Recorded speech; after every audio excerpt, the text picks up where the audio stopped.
And one of the things that Jehovah's Witnesses are taught very early when they begin to study the Bible with Jehovah's Witnesses, or if they're born in the religion, one of the first things they're taught is that this world, all of it, lies in the power of, or under the control of, the devil.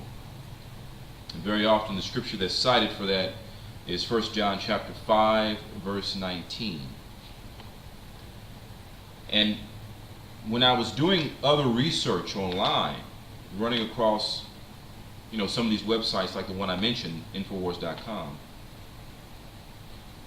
I just found that the material I was learning, the narrative that was being laid out on some of these websites, was very different from the narrative about the world and how it worked that I had been taught when I went to school, public school, and a little bit of college, and what I had been, taught from watching television, and just the wider culture as a whole here in the Western world was very different, strikingly different from the narrative that I was receiving, from websites like the one I mentioned.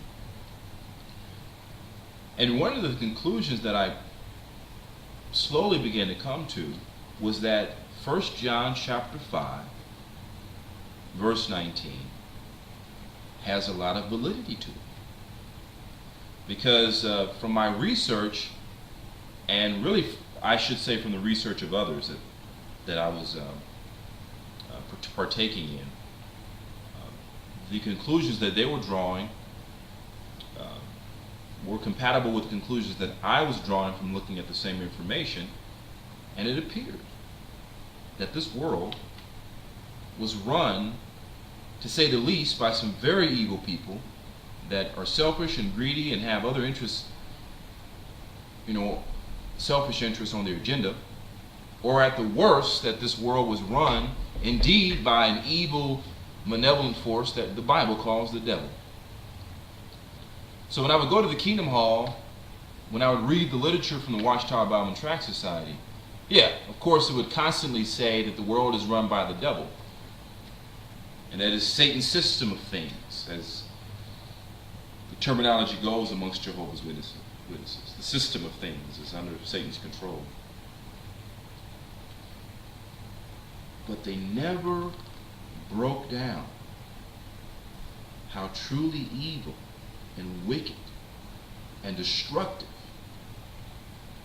by design that the system was. So I began to draw the conclusion that the Watchtower Bible and Tract Society, to some extent, were gatekeepers. And for those who aren't familiar with the term gatekeeping, essentially imagine a person at a gate or at a door, and you want to know what's behind the gate. You're interested as to what lies behind the door. Okay? So instead of the gatekeeper or doorman opening the gate of the door and letting you go in and see for yourself, what he says is, okay, look, I can't let you in the gate, I can't let you in the door, but I've been behind the gate, I've been behind the door, and let me tell you what's there. There's A, B, C, this is what's going on behind there, nothing to worry about, keep moving. Okay? Essentially, the Watchtower Bible and Tract Society, the curriculum that was being taught to Jehovah's Witnesses by the leadership, was gatekeeping type of curriculum. When you turn on mainstream media sources, television, mainstream radio, even mainstream newspaper, it was all type of gatekeeping information. The system isn't that bad, and if anything ever went wrong, it wasn't because this was by design or there was some unsavory folks that were behind the scenes manipulating things. It was always, it was a mistake, or it was always incompetence, which sometimes mistakes happen.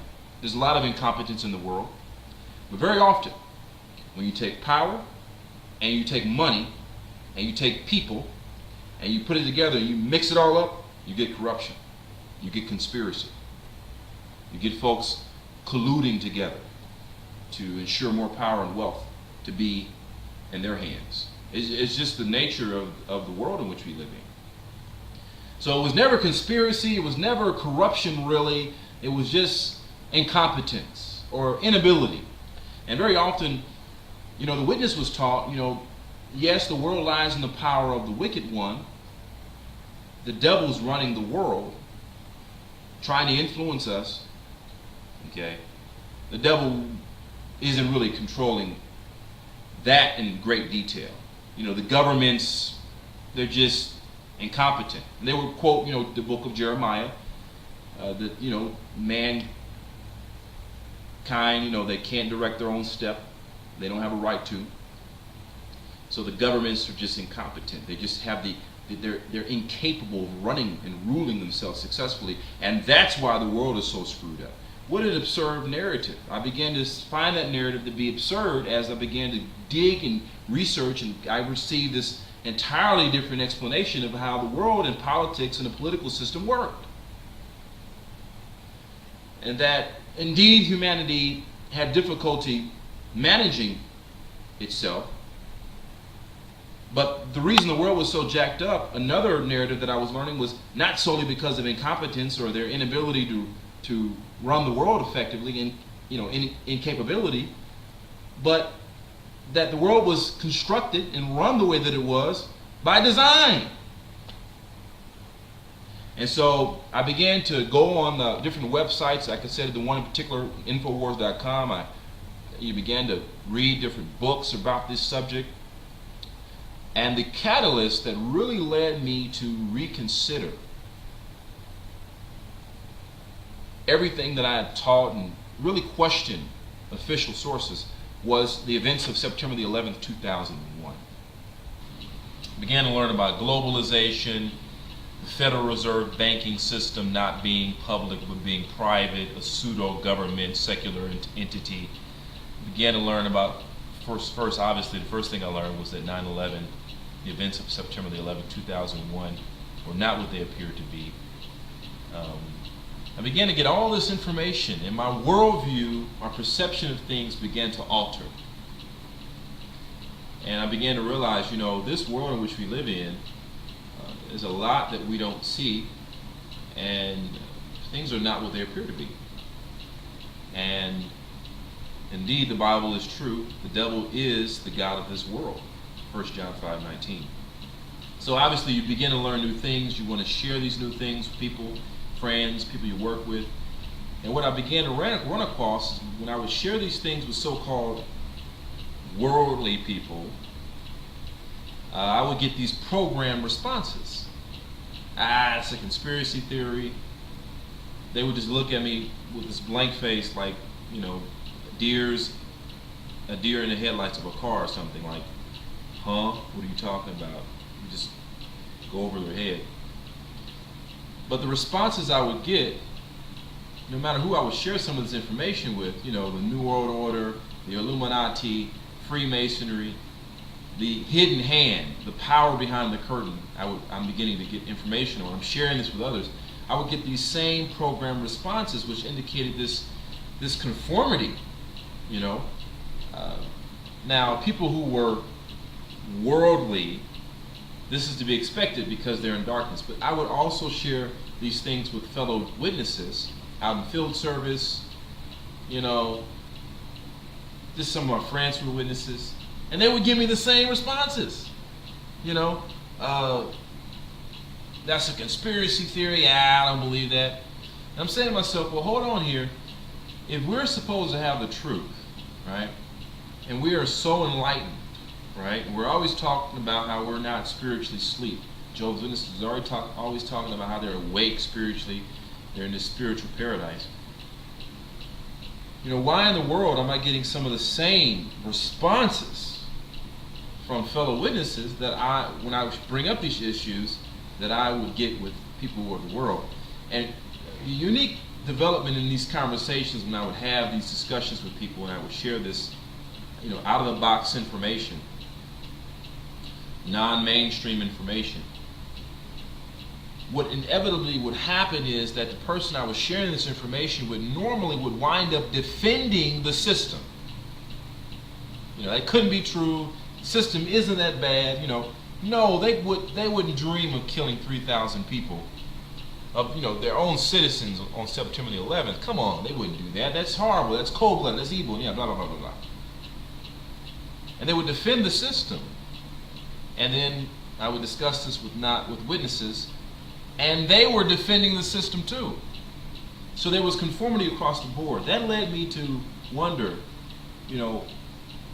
something's going on here. Because Jehovah's Witnesses would appear they're consuming the same diet of information that non-witnesses are consuming. I attribute it largely to television viewing. But it just led me to almost a state of disillusionment, and I became a bit disillusioned. And it caused me to research the history of the organization I was involved in. And I started with Charles Taze Russell, and I found out that Charles Taze Russell taught pyramidology. He had this, this asphyxiation, this fascination. He was asphyxiated with the Pyramid of Giza, and how that was supposedly the great witness of God in stone. And I saw that pyramidology was somewhat connected with Freemasonry, and their asphyxiation and fascination with the same pyramid. And this is well documented in the Proclaimer's book of Jehovah's Witnesses. It's listed in there. The new DVD that was released at a recent district convention, something about coming out of darkness or something, gives the modern day history of Jehovah's Witnesses, really a whitewash of it. It's alluded to in pictures in there of the pyramidology. And I saw pyramidology was connected to Freemasonry. Went back and looked at some of Russell's old books and saw that on the cover of his old book there was the sun wing disc image or symbol, which is affiliated with Freemasonry. The cross and crown, which was a logo on the early Watchtower cover, was also connected with Freemasonry path. Then they began to write, they wrote a couple articles on secret societies, and I read the articles, and I remember when I read the first one, I have to look up and get the actual date of the article. Man, I read that thing, I took it and I ripped it up. I was so angry, like, what is this? After reading the article, I didn't learn anything. If I didn't know anything about secret societies, and I opened the Watchtower article and I read the article on secret societies, I wouldn't have learned anything. So what was the point of the article? And the circulation of this magazine was in the millions. I'm knocking on doors and handing this madness out to people. I think it was the cover article. What was the point? If you weren't going to educate people on the reality of secret societies and their connection to Satan the devil and true Satanism and spiritism and really everything that's unwholesome and inhumane, that they really have a nefarious, unhealthy